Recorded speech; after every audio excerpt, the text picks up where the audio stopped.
Padahal kalau seandainya saja masjid itu dibuka, nah sementara orang yang masuk ke dalam masjid itu ternyata adalah orang yang jarang sholat, jarang ke masjid, bisa jadi Allah memberikan hidayah kepada orang tersebut ketika kakinya melangkahkan ke dalam masjid. Jadi nggak ada salahnya kalau ada orang lain mendoakan kita. Contohlah, teman-teman di sini kedatangan tamu, kemudian tamu itu mendoakan kita keselamatan, keberkahan. Apakah kita lantas jangan doakan saya karena kamu beda agama? Ya nggak bisa begitu dong. Nggak layak ya kalau saya sih berperilaku seperti itu ya. Yang sempat viral ya. Jadi ini kita baca di sebuah berita, viral biksu tudong istirahat di Masjid Bengkal Temanggung. Jadi ini kan viralnya video dari TikTok yang mereka buat sebenarnya ya. Karena setiap kegiatan yang mereka buat itu diabadikan ya, divideokan, kemudian diupload di channel TikTok mereka ya. Nah, segerombolan biksu ini berjalan kaki setiap hari mungkin ya, dari satu tempat ke tempat lain. Beredar video rombongan biksu tudong istirahat di serambi masjid daerah Bengkal, Kranggan, Kabupaten Temanggung. Viral di media sosial. Begini cerita takmir masjid soal para biksu tudong yang singgah di masjid.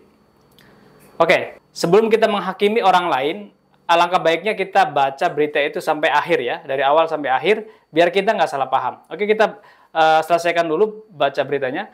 Rombongan biksu tudong sempat istirahat di serambi Masjid Baitur Rahmah Bengkal, Kecamatan Kranggan, Kabupaten Temanggung, yaitu pada Minggu 19 Mei 2024. Para biksu tudong tersebut singgah di masjid tersebut pukul 9.30 ya, jadi setengah 10.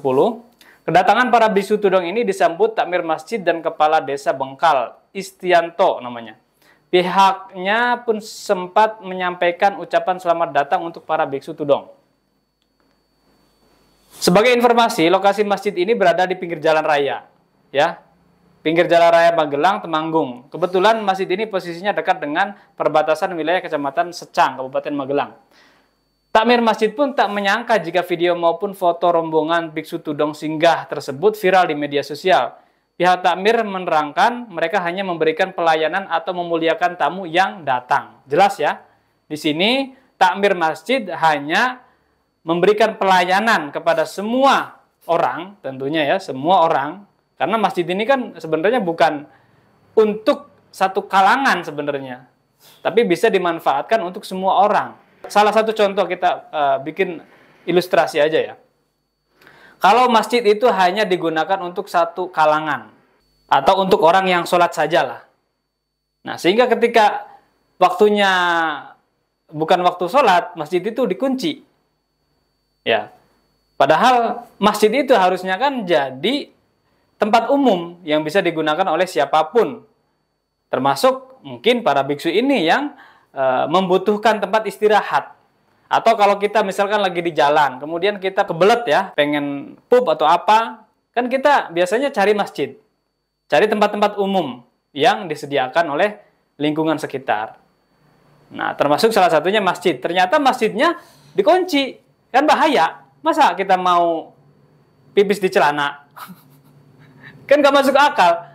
Padahal kalau seandainya saja masjid itu dibuka, nah sementara orang yang masuk ke dalam masjid itu ternyata adalah orang yang jarang sholat, jarang ke masjid, bisa jadi Allah memberikan hidayah kepada orang tersebut ketika kakinya melangkahkan ke dalam masjid. Nah ini ada dalam sebuah film juga ya, ada filmnya nih, Kiamat Sudah Dekat itu ya, itu film yang legend banget ya. Jadi segerombolan anak-anak pang, karena dia kecapean, kemudian dia pengen buang hajat, akhirnya dia terpaksa masuk ke masjid. Nah, disitulah hidayah Allah datang. Ya, oke, kita lanjutkan beritanya. Ketua Takmir Masjid Baitur Rahmah, Fatur Rahman mengatakan, awalnya mengetahui jika ada perjalanan biksu tudong mau ke Candi Borobudur untuk mengikuti Waisak. Ya, jelas ya teman-teman. Jadi para biksu ini berjalan kaki menuju Candi Borobudur untuk mengikuti Waisak. Kemudian panitia tudong di Temanggung menyampaikan surat untuk meminta izin beristirahat. Jelas ya. Jadi bukan pihak masjid yang tiba-tiba mempersilahkan ya para biksu ini, tapi para biksu ini meminta izin untuk bisa istirahat. Kemudian kami terus berembuk dengan takmir lain diperbolehkan. Terus untuk menyambut tamu, mempersiapkan segalanya. Intinya hanya untuk istirahat. Tapi kami yang merasa kedatangan tamu tetap menyediakan minum dan snack secukupnya, kata Fatur Rahman. Oke. Mereka merasa bahagia, terharu. Setelah mendapatkan penyambutan dari takmir masjid, para biksu tudong menyampaikan terima kasih. Kemudian sebelum meninggalkan masjid, sempat mendoakan untuk warga Bengkal. Ya, teman-teman jelas ya. Jadi di sini para biksu mendoakan warga Bengkal. Bukan berdoa bersama-sama, tetapi mendoakan. Di mana salahnya kalau ada orang lain mendoakan kita? Ya, tentunya berdoa itu adalah sesuatu yang positif dan baik. Jadi nggak ada salahnya kalau ada orang lain mendoakan kita. Contohlah, teman-teman di sini kedatangan tamu, kemudian tamu itu mendoakan kita keselamatan, keberkahan. Apakah kita lantas jangan doakan saya karena kamu beda agama? Ya nggak bisa begitu dong. Atau seandainya gini lah, kita ganti aja. Contohnya jangan mendoakan. Kita sedang sekarat atau kita lagi kena musibah di jalan raya. Kita terpleset atau kita tertabrak. Kemudian ada orang yang mau menolong kita. Nah, kita tahu bahwa orang yang menolong kita itu ternyata kalungnya salib, misalkan. Punten-punten ya, berarti agamanya nggak sama dengan agama kita. Ketika mereka mau menolong kita bilang, jangan, nggak usah, karena kamu beda agama. Apakah seperti itu? Nggak layak ya kalau saya sih berperilaku seperti itu ya. Harusnya kita saling menghargai. Lagian kita juga nggak tahu dalam berdoa itu siapa yang paling mengena doanya. Oke, kita lanjutkan.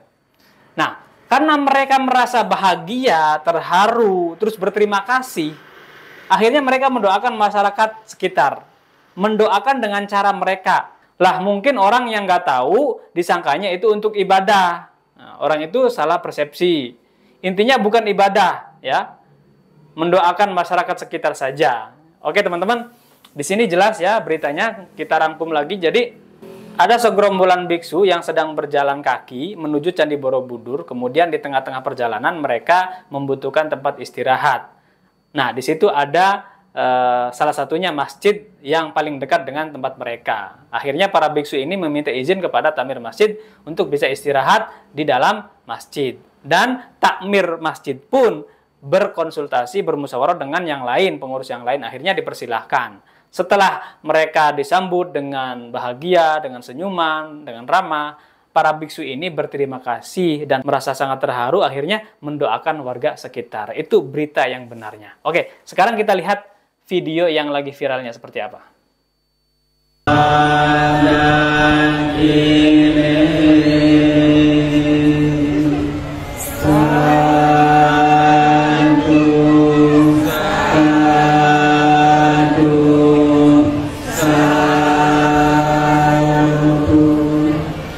Semoga dengan kekuatan Sankirapana Buddha Dhamma dan Sangha dan kekuatan Trisuci Waisak untuk bulan suci ini diberikan tambah kebahagiaan, sehat dan rezeki lancar dan juga panjang umur. Semoga kita semua menjadi satu contoh untuk kerukunan persatuan untuk bangsa dan negara. Oke, teman-teman. Jelas ya, di sini mereka hanya mendoakan, ya, bukan bersama-sama berdoa. Itu kalimatnya berbeda ya. Jangan sampai satu kalimat bisa menyesatkan semua orang ya. Mereka hanya mendoakan sebagai wujud rasa terima kasih kepada warga sekitar. Ya, tidak ada salahnya orang lain mendoakan kita. Jadi kalau ada berita-berita yang mengatakan mereka beribadah bersama dengan umat Islam di sana, salah. Silakan teman-teman lihat beritanya dari awal sampai akhir. Jangan hanya lihat berita yang cuplikan-cuplikan aja. Oke, ini ada sebuah kalimat yang sangat menyentuh hati juga dari guru kita yaitu Buya Syakur. Beliau mengatakan seperti ini, teman-teman. Kebersamaan kita di dunia nggak ada beda agama, yuk bareng-bareng di dunia mah. Akan masing-masing itu nanti di akhirat. Oke, jelas ya. Jadi Buya Syakur mengatakan ketika kita masih di dunia, kita bersama-sama, bertoleransi, saling membantu, saling mendoakan, ya, saling mendoakan ya, bukan bersama-sama mendoakan ya. kita boleh mendoakan orang lain juga boleh mendoakan kita. Nggak boleh kita menjas, doa kamu nggak bakal diterima oleh Allah. Nggak tahu juga. Emang kita yakin bahwa doa kita bakal diterima? Emang kita yakin bahwa ibadah kita bakal diterima? Belum tentu juga, ya. Oke, itu poin pertamanya. Itu aja kok persoalannya. Jadi selama di dunia kita tidak usah dibeda-bedakan. Innalladzina amanu walladzina hadu wasabiuna wan nasara wal majus walladzina asyraku innallaha yafsilu bainahum yaumal qiyamah. Selama di dunia orang yang beriman, walladzina hadu orang Yahudi, wasabiuna dan paseban, wan nasrani, wal majus dan orang majusi, walladzina asyrak orang musyrik. Silahkan di dunia berlomba berbuat kebaikan, mangga silakan hidup bersama, bersahabat, berbisnis, ya kan begitu. Nanti dipisahkannya innallaha yafsilu, yang menentukan nanti siapa yang selamat itu Allah. Tapi kapan? Yaumal qiyamah. Oke teman-teman, jadi di sini kita mendapatkan pencerahan bahwa yang menentukan nanti selamat atau tidaknya itu adalah Allah Subhanahu wa Ta'ala. Jadi jangan sampai kita, yaitu kalau kita merasa paling benar sendiri, bahwa kita pasti benar, ujung-ujungnya kita hanya akan menyalahkan orang lain. Orang lain semuanya salah, ya. Golongan lain semuanya salah. Ini yang berbahaya. Dan itulah benih-benih dari terorisme mungkin ya. Kita nggak boleh merasa paling benar sendiri. Jangan mengklaim kita selamat, kafir, neraka. Apa yakin Bapak masuk surga? Saya sendiri tidak yakin masuk surga. Ya, saya masih meremang-remang bulu saya. Apakah saya layak untuk masuk surga? Berapa harga surga? Apa cukup dibayar dengan bersujud? Berapa sih harganya sujud? Iya, jadi kita sendiri harus mengerti bahwa tidak semudah itu masuk surga. Oke teman-teman, untuk video kali ini cukup sekian. Jangan lupa like, komen, dan subscribe. Akhirul kalam. Billahi taufiq wal hidayah wal afu minkum. Wassalamualaikum.